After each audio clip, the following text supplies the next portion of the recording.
Good morning, or a very late good morning. This is Neil Spate, Thurrock Nub News, down in Purfleet on Thames at the scene of Friday's HGV crash, where a large Belgian scrap vehicle crashed into Jarrah cottages. Sadly, the driver of the vehicle, who had suffered a heart attack, died at the scene.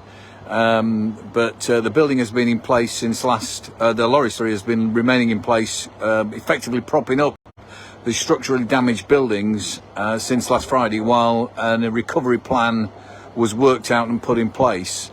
There were about, we believe, possibly as many as 40 tonnes of scrap in the wagon. That was unloaded yesterday. I'll try and move around so you can get a shot of the wagon still in place. And now that weight has been removed from the vehicle, as you can see, two big recovery cranes have come in, and they're going to attempt to drag the lorry away from the buildings.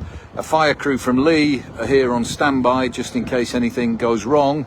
The building has suffered substantial, or the buildings have suffered substantial damage. Residents in 3 of the buildings have not been able to live in them since Friday, and hopefully they're going to get access back into their buildings today. We've just been told it's possible that they may be able to go in and recover the belongings. Certainly one gentleman who lived at number 32 has literally been in the same clothes and the gear and tack that he's had since Friday.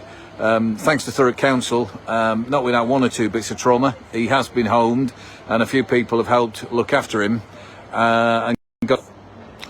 Sorry, a brief pause in the broadcast there. The signal down here in Purfleet is not great.